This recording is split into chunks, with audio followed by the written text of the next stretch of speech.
Zunächst aber lässt mich das im Video am Rande erwähnte Doping-Kontrolllabor nicht mehr los. Was hat es damit auf sich? Der Antwort einen wichtigen Schritt näher kommen werde ich in Montreal. Bei der Welt-Anti-Doping-Agentur ist man über meine Anfrage nicht überrascht. Denn sogar die WADA selbst hat schon im Labor mehrere Unregelmäßigkeiten festgestellt. Ein weiterer Mosaikstein. Ja, es gab Dinge, die waren sehr verstörend für uns. Warum wurden Proben nicht als positiv gemeldet, von denen wir wussten, dass sie positiv waren?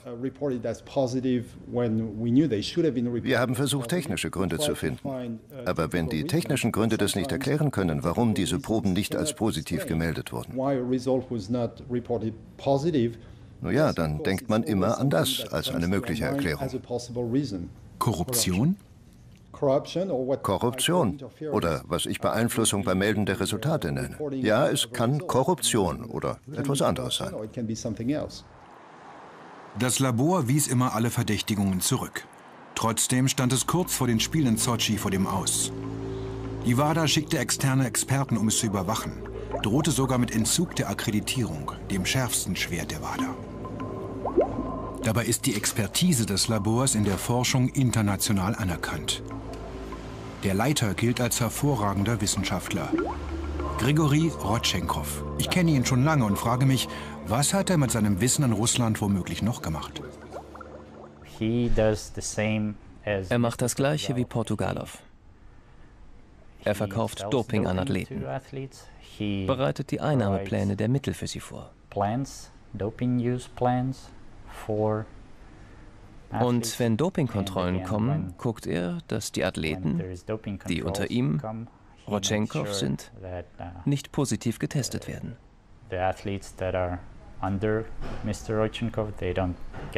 Natürlich macht er das für Geld.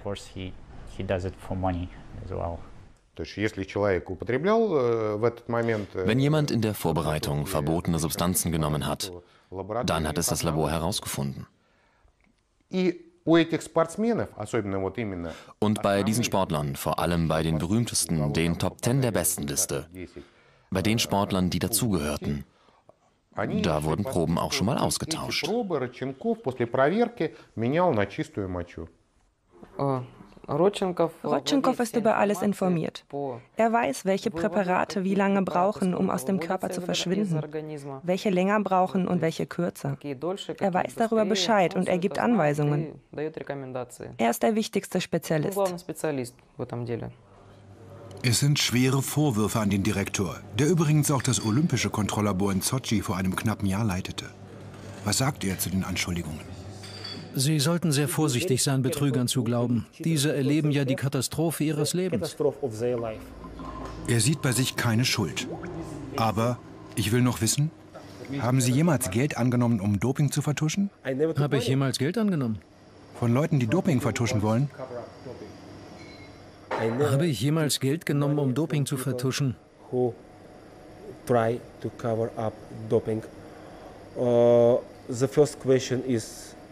Nun, die Antwort ist nein, bis heute.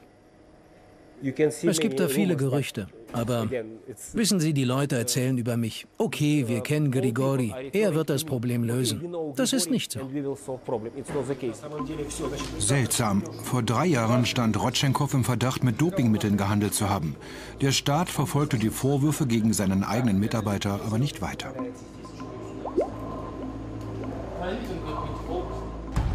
Rodchenkov betont später schriftlich, dass nie Anzeige erstattet wurde und weist noch einmal jede Manipulation zurück.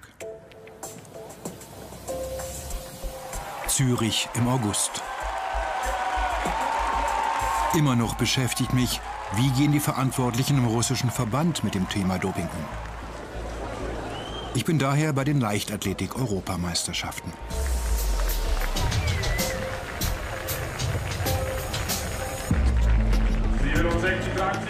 Die Nationaltrainer Russlands sind gut beschäftigt mit dem Zählen der Medaillen. –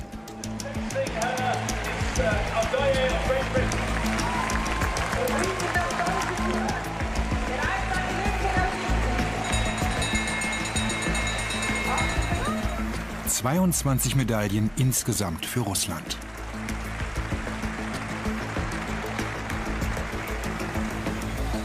Und dann ist da der Mann, der mit mir nicht reden will. Valentin Balachnitschew, der Präsident des russischen Verbandes. In den 80er Jahren war er Sowjettrainer zu den Hochdopingzeiten. Heute Ehrenmitglied des Europäischen Verbandes. Am Abend erfahre ich, in welchem Hotel Balachnitschew abgestiegen ist. Ich fahre hin und diesmal soll es klappen.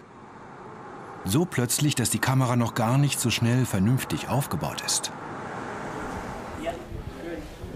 Herr Balachnitschew, Hajo Seppelt, Deutsches Fernsehen. Ich würde Sie gerne etwas fragen über das Dopingproblem in Russland. Ich bin nicht involviert. Das ist Ihr Job. Lassen Sie mich da raus. Wann können wir darüber reden? Nie. Sie wollen nicht darüber reden? Ich will nicht reden. Ich bin nicht involviert. Sie haben Ihre Ansicht, ich meine. Und die ist, ich bin nicht involviert.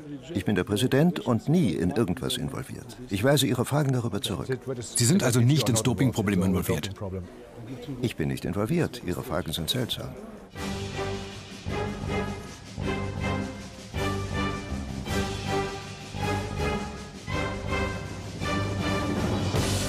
Unfassbar! Dreifacher Erfolg für die Russen! Dreimal Russland vorn! Und das ist der ganz große Triumph für die russische Mannschaft.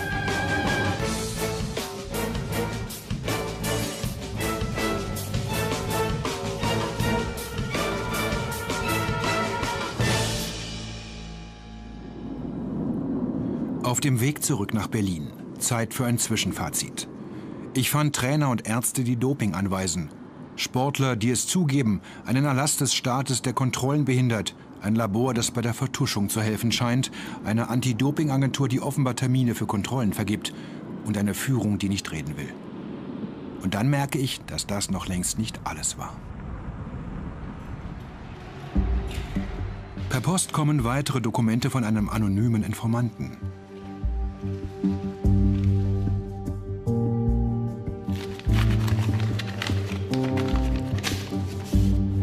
Blutwerte sind darauf, so viel ist schnell klar. Gemessen 2009 bis 2011. Angeblich von einer der besten Marathonläuferinnen aller Zeiten, einer Russin. Sind Blutwerte atypisch und können nicht durch natürliche Ursachen erklärt werden, bleibt als Grund in der Regel nur Doping. Das macht die Papiere so brisant. Im Kölner Kontrolllabor beurteilt Professor Mario Tevis die offensichtlich sehr verdächtigen Blutwerte.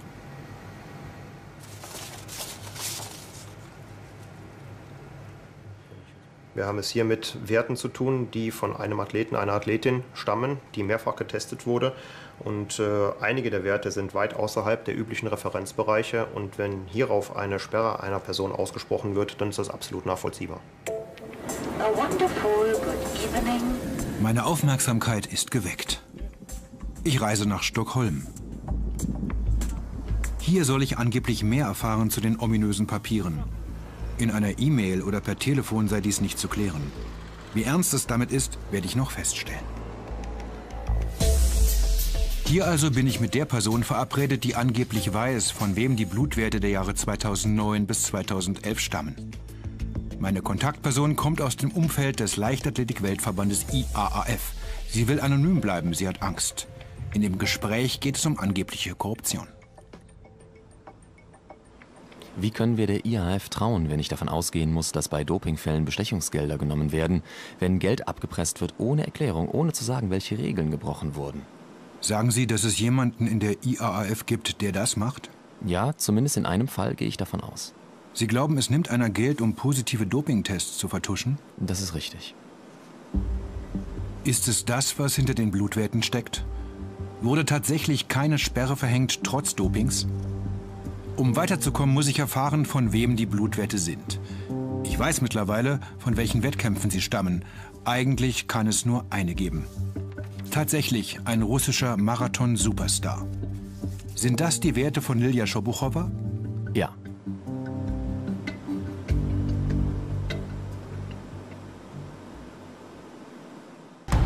Lilja Schobuchowa.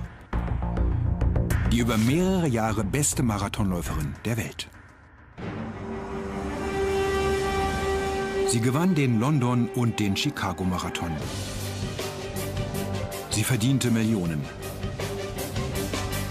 lief von Erfolg zu Erfolg. Offenbar mit Blutwerten, die außerhalb jeglicher Norm lagen. Gemessen beim Chicago-Marathon. Gesperrt wurde sie nie, trotz ihrer Blutwerte. Bis zu diesem Sommer, während dieser Recherche. Erst da holen sie die alten Werte ein.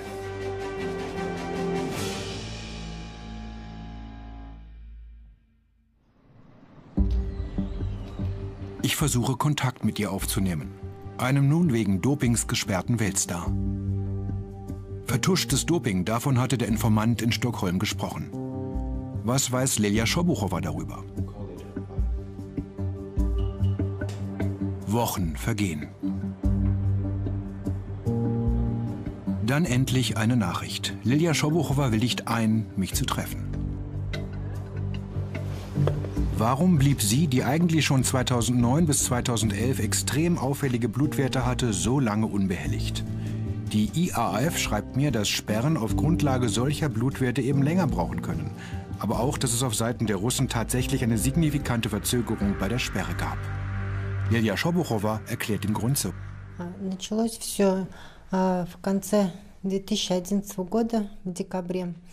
Es fing alles Ende 2011 an, im Dezember.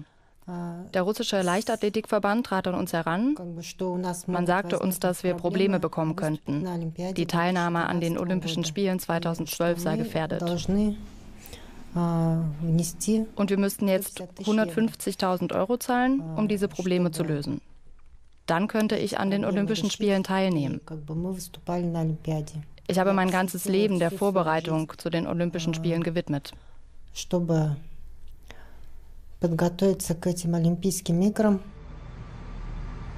Sie erzählt ihre Geschichte so weiter. In Beloretsk, der Heimat der beiden, nahe der Grenze zu Kasachstan, heben sie im Januar 2012 das Geld ab. Für ein Treffen in Moskau. Wir sind am 12. nach Moskau geflogen. Es gab dann hier ein Treffen im Büro des Leichtathletikverbandes, im Haus des Olympischen Komitees. Wir gaben das Geld ab und man sagte uns, alles wird gut werden. Danach sind wir am nächsten Tag, am 13. ins Trainingslager nach Portugal gefahren. Fast 200.000 $ sollen über den Tisch gegangen sein. Hat sich Lilja Sobuchowa den Olympiastar tatsächlich erkauft? Und von wem ging die Initiative aus? Wie nah liegen Bestechung und Bestechlichkeit zusammen? An diesem Fall bleibe ich weiter dran und bekomme ein Dokument zugespielt.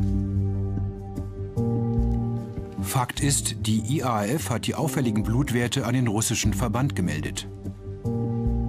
Kurz vor den Olympischen Spielen in London 2012, im Juni. Fast 3 Jahre nach den ersten auffälligen Blutwerten.